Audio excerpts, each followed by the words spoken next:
बिस्मिल्लाहिर्रहमानिर्रहीम रब्बिश्रह ली सदरी वयस्सिर ली अमरी वहलुल उक़दतम मिन लिसानी यफ़क़हू क़ौली।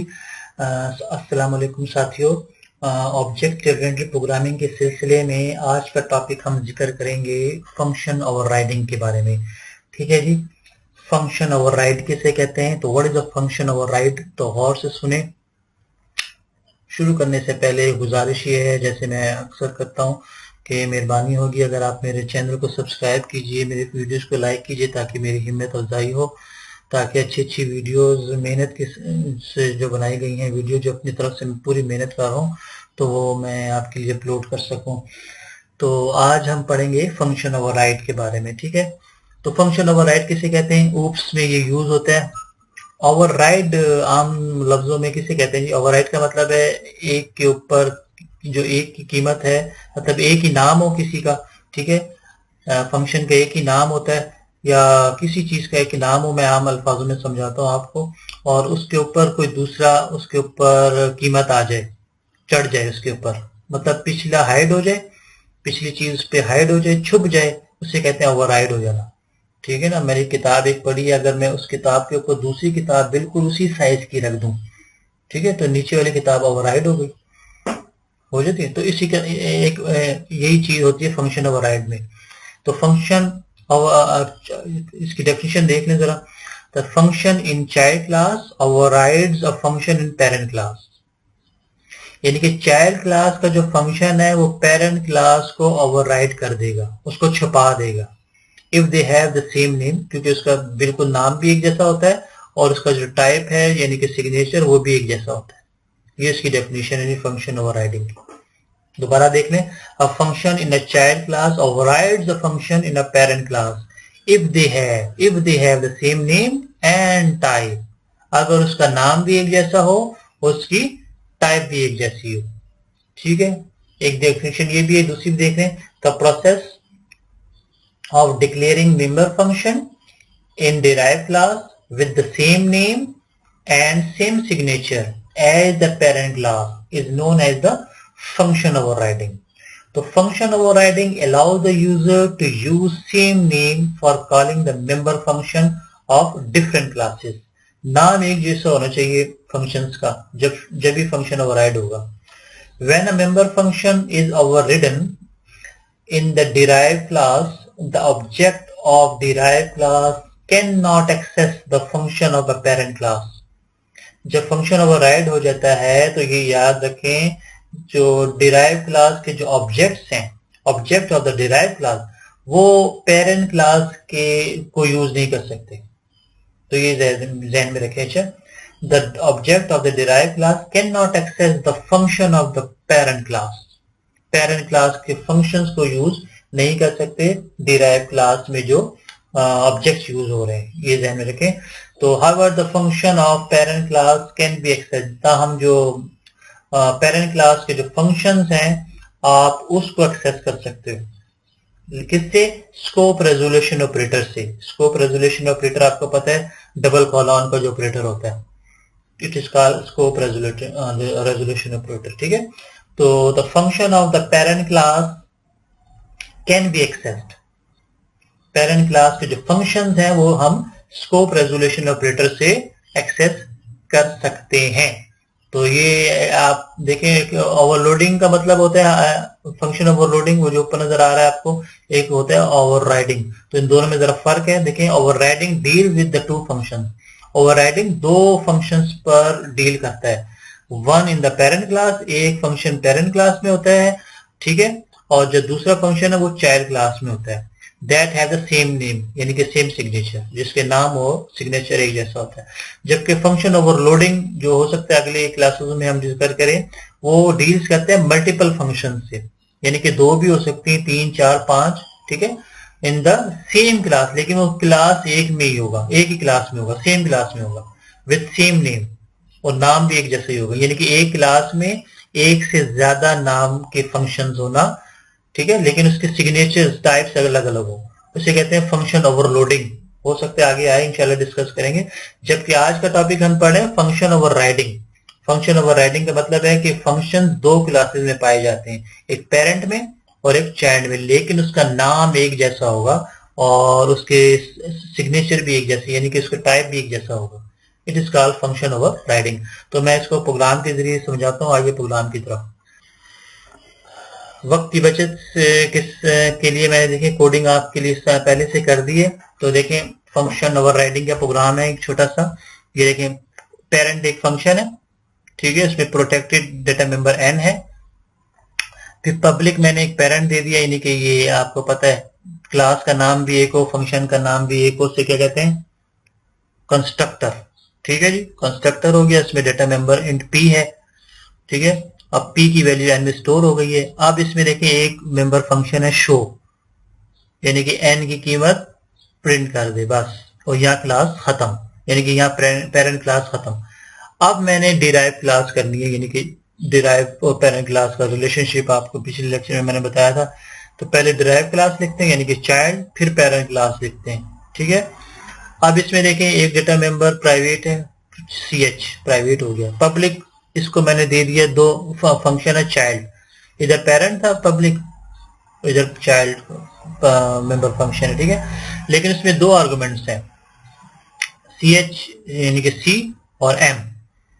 जबकि ये जो डिराइव क्लास है ये अपने इस पेरेंट क्लास से डिराइव हो रही है। देखें इस सिंटेक्स से मुझे पता लग रहा है, यानी कि चाइल्ड, ठीक है, ये कॉलन और फिर पेरेंट क्लास। तो इसका मतलब है कि ये पेरेंट क्लास से डिराइव हो रही है।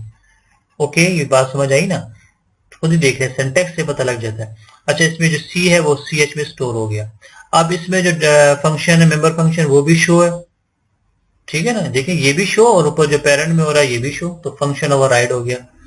देखिए ये भी शो, ये भी शो।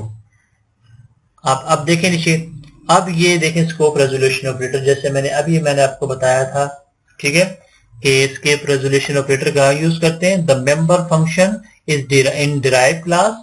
अगर डिराइव क्लास में आपने मेंबर फंक्शन को एक्सेस करना है, then call the function of parent class with the following statement. तो इस स्टेटमेंट के जरिए आप उसको कॉल करेंगे, ये वाली, ठीक है। यानी कि मैंने शो कॉल करना है, लेकिन किसका शो कॉल करना है, डिराइव क्लास का शो कॉल नहीं करना, पेरेंट क्लास का शो कॉल करना है। ये पेरेंट क्लास है, ये बात समझ आई ना। तो इसको स्कोप रेजोल्यूशन ऑपरेटर के जरिए हम कॉल करते हैं। अगर मैं डायरेक्ट शो लिख देता तो उसका मतलब है कि यार ये अपने जैसे ये फंक्शन है, देखें शो, किसी दूसरे को शो कर, लेकिन ये मैंने पेरेंट क्लास का जो पेरेंट क्लास है उसको मैंने डिराइव क्लास का एक्सेस करना है। तो इसके जरिए मैं एक्सेस कर सकता हूँ, ये सिंटैक्स है इसका। तो बस ch में जो कीमत होगी वो ch में स्टोर हो जाएगी और प्रिंट हो जाएगी, सॉरी स्टोर नहीं हो जाएगी, प्रिंट हो जाएगी। अब देखें इधर आ जाए, चाइल्ड एक डिराइव क्लास थी, ये चाइल्ड स्पेस, ठीक है, ऑब्जेक्ट का नाम obj जो भी दे दें। अब इसमें दो पैरामीटर्स हैं, एक कैरेक्टर दे रहा हूँ, कोई भी दे दें, प्लस दे दें, माइनस दे दें, ठीक है। ये वाला मैंने कैरेक्टर दे दिया डबल कॉल ऑन में, ठीक है, सिंगल कॉल में। अब दूसरा जो इंटीजर है 100। अब नीचे आए obj डॉट शो, जी देखें अब डॉट शो किसको ये कॉल करेगा, जाहिर बात है चाइल्ड वाले को कॉल करेगा ना, चाइल्ड के साथ है obj डॉट शो। तो इधर आ जाएगा चाइल्ड पे, ठीक है। तब देखें गौर से, ठीक है, शो की तरफ आ गया। अब इसमें दो पैरामीटर्स हैं, एक ch प्रिंट होना चाहिए और एक n प्रिंट होना चाहिए, यानी कि दो कीमतें मुझे प्रिंट होनी चाहिए, ठीक है ना। अब मैं इसको रन करता हूं, देखें जरा गौर से, ये देखें n की कीमत आ गई 100 और ch की कीमत आ गई ऑपरेटर ये वाला, सॉरी ये सिंबल है, ठीक है, ये आपके सामने सिंबल प्रिंट होकर आ गया। अब गौर से देखें जी n100 किस तरह प्रिंट हुआ, क्यों प्रिंट हुआ, इसलिए प्रिंट हुआ, ये जो n100 है ये कॉल हो जाएगा, ठीक है, शो की तरफ। अब शो किधर है जी, अब जाहिर बात है इस शो में तो ch पड़ा हुआ है, इस शो में तो कैरेक्टर है, यहां तो कॉल होने से रहा, यहां तो कॉल नहीं होगा। तो ये जो शो है ना, ये जो इंटीजर अगर पास करना हो तो ये पेरेंट क्लास की तरफ जाएगा, क्योंकि इधर n पड़ा हुआ है, यह इंटीजर पास होगा, तो यहाँ n की कीमत 100 प्रिंट हो गई। आई बात समझ। अब मैंने ये कैरेक्टर जो है ये पास करना है, तो जाहिर बात है मैंने ये पास करना है, तो ये पेरेंट की तरफ नहीं जाएगा क्योंकि पेरेंट में तो इंटीजर है, ये आएगा डिराइव क्लास की तरफ। तो डिराइव क्लास में मैंने डिक्लेयर किया हुआ है CH को, मतलब करेक्टर को। आई बात समझ? तो ये करेक्टर प्रिंट हो जाएगा, यानी कि ये वाला करेक्टर प्रिंट होगा। ये देखिए करेक्टर प्रिंट हो गया। तो इसे कहते हैं फंक्शन ओवरराइडिंग, यानी कि नाम एक है फंक्शन का। देखें इधर भी फंक्शन शो है डिराइव क्लास में भी और ये पेरेंट क्लास में भी। आई बात समझ? तो it is called function overriding. दोबारा देख लें, फंक्शन ओवरराइडिंग जो है ना, it is a process of declaring a member function in derive class with the same name, नाम एक जैसा होता है, एंड सेम सिग्नेचर, सिग्नेचर का मतलब टाइप वगैरह एक जैसी होती है, as in the parent class, जैसे कि पेरेंट क्लास में मौजूद है। ठीक है, तो उम्मीद है कि आपको फंक्शन ओवरराइडिंग के बारे में थोड़ा बहुत तो समझ आ चुका होगा। तो उम्मीद है कि आप कोडिंग करें, इसको प्रोग्रामिंग करें। ठीक है, प्रोग्रामिंग करने के बाद जो मैंने डेफिनेशंस बोली है उसको दोबारा गौर से सुने, तो इंशाल्लाह आपको फिर दोबारा समझ आएगी। तो ये आपने सिंटैक्स दोबारा देख लें, मैं दोबारा रिपीट कर देता हूँ कि अगर आपने member function in the derive class के मेंबर, क्योंकि ये मेंबर फंक्शन को कॉल करना हो, क्योंकि देखें ये पेरेंट है ना, ठीक है, तो the member function in derive class, ये मेंबर फंक्शन है ना शो, लेकिन ये डिराइव क्लास में या यूज हो रहा है। ठीक है, calls the function of the parent class. अगर पेरेंट क्लास के शो को कॉल करना तो इस तरह मैं कॉल करूंगा, ये पेरेंट क्लास का नाम लिखूंगा यानी कि पेरेंट, ठीक है, साइन, ये इसे कौन सा ऑपरेटर कहते हैं, स्कोप रेजोल्यूशन ऑपरेटर, और फिर शो। तो ये पेरेंट की तरफ चला जाएगा, ठीक है, यहां चला जाएगा। बात समझ आई ना?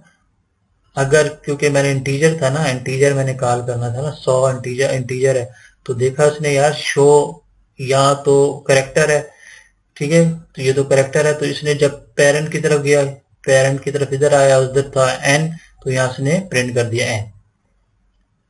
अब जब इसने ये कैरेक्टर पास करेगा तो जाहिर बात है वो इधर ही रहेगा, क्योंकि यहाँ जो डिराइव क्लास में जो CH है, ठीक है, उसमें इंटीजर नहीं आ सकता, उसमें जो करेक्टर है, तो ये करेक्टर प्रिंट हो जाएगी। समझ आ गई ना? तो इसे कहते हैं जी फंक्शन ओवरराइडिंग। तो दोबारा आपसे गुजारिश है कि लेक्चर को सुने, नहीं समझ आती 2 बार 3 बार सुने, जैसे कि मैंने आपको पहले बताया है कि कई दफ़ा सुनने से अक्सर कुछ मसले रह जाते हैं जहन में। तो हम जी भी जब पढ़ते थे तो हम भी एक दो दफ़ा रिवीजन करते थे लेक्चर्स को। तो आजकल तो नेट का दौर है, ठीक है, तो आप अगर नहीं पढ़ सकते तो लेक्चर्स को बार बार सुने तो आपका कंसेप्ट क्लियर हो जाएगा।